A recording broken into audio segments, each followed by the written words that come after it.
ادھر سے مصطفیٰ گئے اور ادھر سے انبیاء امامت سرکار نے فرمائی. یہ سرکار کی فضیلت ہے، اسی لیے ہم حضور کو امام المرسلین کہتے ہیں. ٹھیک ہے نا؟ جب بات یہاں تک سمجھ میں آ گئی تو ایک قدم اور آگے بڑھیے.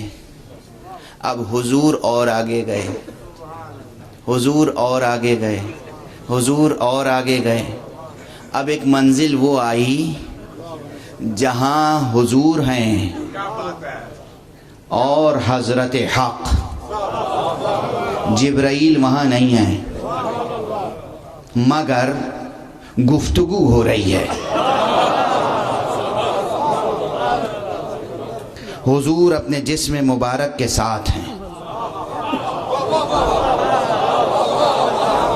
حضور اپنے جسم مبارک کے ساتھ ہیں. گفتگو ہو رہی ہے، توجہ رہے، گفتگو ہو رہی ہے. اور جب گفتگو ہو رہی ہے تو پھر مسئلہ پیدا ہوگا کہ کلام خلق ہو رہا ہے، حروف ادا ہو رہے ہیں، الفاظ ادا ہو رہے ہیں. حروف اور الفاظ کے ادا ہونے کے لیے مخارج شرط ہیں، مخارج شرط ہیں. یہ مخارج بغیر مقاطع و مخارج کے حروف ادا نہیں ہو سکتے. حضور اپنے جسم کے ساتھ تشریف لے گئے ہیں، یہ گوشے مبارک حضور کے سن رہے ہیں کوئی آواز، اور اللہ سبحانہ و تعالی جسم نہیں رکھتا. اللہ سبحانہ و تعالی کے حلق نہیں ہے، اللہ سبحانہ و تعالی کے پاس زبان نہیں ہے، اللہ سبحانہ و تعالی کے پاس یہ دانت، یہ جبڑے، یہ ہونٹ، یہ مخارج حروف، یہ حلق یہ نہیں ہے. اس لیے صوت کی تخلیق، کلام کی تخلیق براہ راست ذات احدیت سے خلاف شان وحدانیت ہے. اور جب خلاف شان وحدانیت ہے تو پھر گفتگو ہوئی کس زبان میں، گفتگو ہوئی کس لہجے میں؟ یہاں پھر یہ مسئلہ سمجھ میں آ جائے گا. کوئی ایسا تھا جس کے لیے زمان و دہر و سرمت کے حجابات حائل نہ تھے. دیکھیے یہ بحثیں کتنی کلیدیں آپ کے ہاتھ میں دے دیتی ہیں. یہ روایت جب آپ کے سامنے آئے گی، یہ روایت یہ میں اپنی طرف سے تھوڑی کہہ رہا ہوں، حضور نے کہا میری اللہ سے گفتگو ہوئی اور میں جسم کے ساتھ گیا تھا اور جبرائیل نے میرا ساتھ چھوڑ دیا تھا. اب جو لوگ یہ سوچتے ہیں کہ جبرائیل تشریف لاتے تھے تو حضرت پہ نعوذ باللہ احسان فرماتے تھے، وہ بتائیں کہ یہاں تو جبرائیل تھے نہیں درمیان میں. اگر دو بزرگ ہستیاں براہ راست راز و نیاز کرتی ہوں تو انہیں کسی تیسرے پیامبر کی ضرورت نہیں ہوتی. پھر اگر کسی کو پیامبر بنا لیا جائے تو کوئی حکمت و مصلحت ہوگی، اس پیامبر بننے والے کو شکر گزار ہونا چاہیے.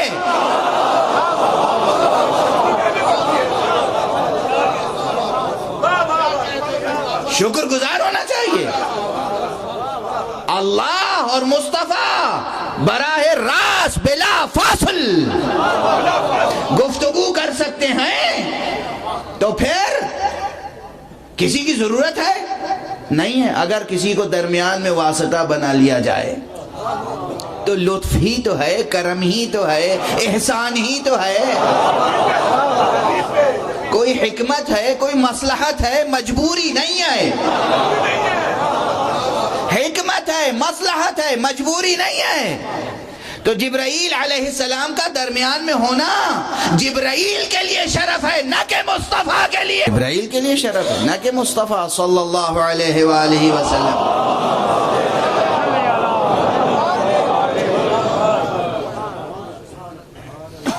اب یہ حدیث حضور سے ہے. میں یہاں اسی منبر پہ جب معراج کا بیان کر رہا تھا تو پڑھ چکا تھا، لیکن یہ استدلال اس وقت میں نے ذکر نہیں کیا تھا. یہ زمان و دہر و سرمد، یہ ٹریلوجی، یہ ٹائم کی ٹریلوجی، یہ تسلیس وقت، یہ میں نے ذکر نہیں کی تھی اس وقت.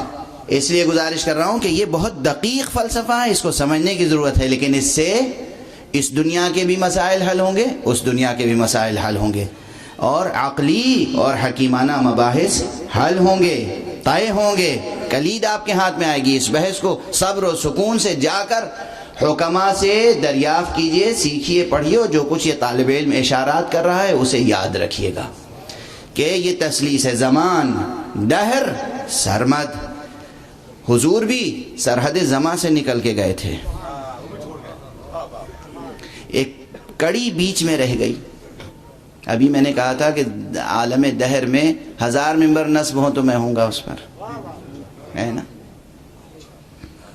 لیکن عالم زمان میں یہ ممکن نہیں ہے۔ میں نے کہا تھا آپ مجھ سے دلیل طلب کریں، آپ نے دلیل طلب نہیں کی، واہ واہ شروع کر دی۔ تو یہ بات بھی ذکر کر چکا ہوں، لیکن ایک ہی چیز کئی زاویے سے ذکر میں آتی ہے۔ صرف ایک جملہ کہہ کر آگے بڑھ جاؤں گا، اس لیے کہ میری طاقت ساتھ چھوڑ رہی ہے، لیکن جب ایک بحث چلتی ہے تو جی چاہتا ہے کہ وہ بحث مکمل ہو جائے۔ ایک حدیث ہے معتبر سند کے ساتھ، فرمایا گیا اس حدیث میں کہ پہلے لوگ خواب نہیں دیکھا کرتے تھے۔ خواب اصول کافی میں خواب نہیں دیکھتے تھے، سوتے تھے تو بس سو جاتے تھے، خواب نہیں دیکھتے تھے۔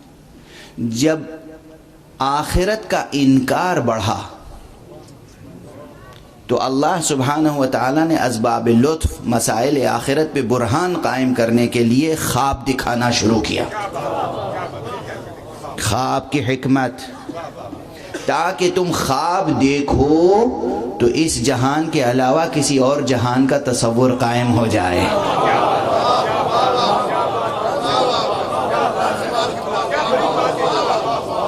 توجہ ہے، توجہ ہے، اچھی طرح توجہ ہے۔ اس سے پہلے میں خواب پر بھی گفتگو کر چکا ہوں، مگر اس اینگل سے، ایک زاویے سے نہیں کی تھی میں نے گفتگو۔ آپ خواب دیکھتے ہیں، آنکھیں بند ہوتی ہیں۔ آپ خواب دیکھتے ہیں اور اس میں سنتے ہیں، آپ کے یہ ظاہری کان کام نہیں کر رہے ہوتے۔ آپ خواب میں گفتگو کرتے ہیں مگر آپ کا دہن بستہ ہوتا ہے، لب آپ کے بند ہوتے ہیں، ہونٹ سیے ہوئے ہوتے ہیں، آپ سو رہے ہوتے ہیں۔ آپ کچھ تناول فرماتے ہیں، اس کی لذت بھی محسوس کرتے ہیں، مگر حقیقت میں آپ دسترخوان پہ نہیں بستر پہ ہوتے ہیں۔ یہ جو آپ خواب میں دیکھ رہے ہیں، اور صرف آپ نہیں ہوتے، آپ مرحوم اپنے بزرگوں کو دیکھ رہے ہوتے ہیں۔ آپ نے ان کو کہاں دفن کیا تھا؟ کب دفن کیا تھا؟ اب یہ آئے ہیں، چل رہے ہیں، پھر رہے ہیں، حشاش بشاش لباس پہنے ہوئے گفتگو کر رہے ہیں، مجدہ سنا رہے ہیں۔ یہ خواب اللہ سبحانہ و تعالیٰ نے اسباب لطف دکھانا شروع کیا تاکہ حصار زمان و مکان کے علاوہ کسی اور عالم کی طرف توجہ مبذول ہو جائے، تاکہ تمہاری سمجھ میں آئے کہ زمان کا حصار الگ ہے، دہر کا عالم الگ ہے، سرمد کا عالم الگ ہے۔ توجہ ہے؟ زمان، دہر، سرمد۔ اور خواب میں نے کہا تھا دلیل کس بات کی کہ 1000 ممبر بھی نصب ہوں تو ہر ممبر پر ذکر کروں گا۔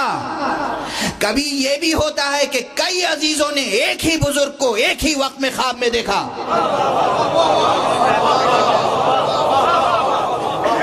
یہ واقعات ہوتے ہیں، یہ واقعات ہوئے ہیں، ہوتے رہیں گے کہ ایک بزرگ کو ان کے خاندان کے کئی افراد نے ایک ہی وقت میں دیکھا، سب بیدار ہو کے اٹھے، ان کا ابھی ہم نے فلاں بزرگ کو خواب میں دیکھا تھا، یہ کہہ رہے تھے۔ دوسرا اٹھا، انہوں نے کہا ہم نے بھی بالکل یہی خواب دیکھا۔ تیسرا اٹھا، ہم نے بھی بالکل یہی خواب دیکھا۔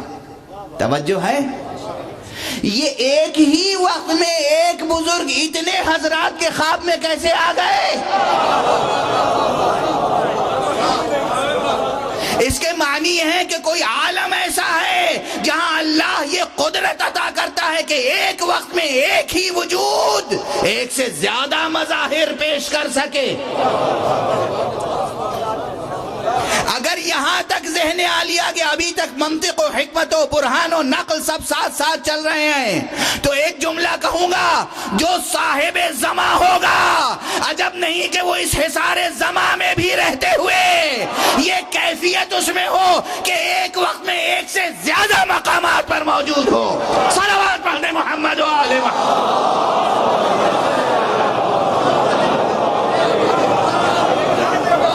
دسترخوان بچھاؤ خلوص کے ساتھ, 40 جگہ بلاؤ.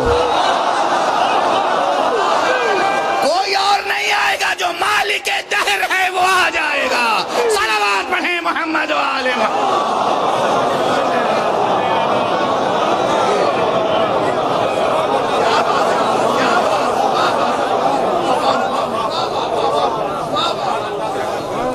اور جو اس جگہ رہتے ہوئے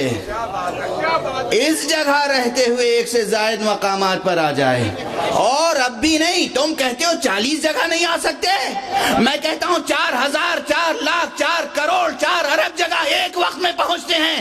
جب ساری دنیا سے مومن پکارتا یا علی, ہر پکارنے والے کی مدد کرتے ہیں مولا علی, اس لیے کہ مالک دہر ہیں. ناز کرو کہ کسے مولا بنایا ہے, حق نے تمہیں سرفراز کیا ہے علی کو مولا بنا کر, مصطفیٰ کو مولا بنا کر. یہ مصطفیٰ ہے. جب یہ اس دنیا میں ایک سے زائد مقامات پر آ سکتے ہیں, اس دنیا میں, تو پھر حیرت کی کیا بات ہے کہ نبی علی کو چھوڑ کر گئے تھے تنہا معراج پر, وہاں گئے تو علی کی آواز گونج رہی تھی.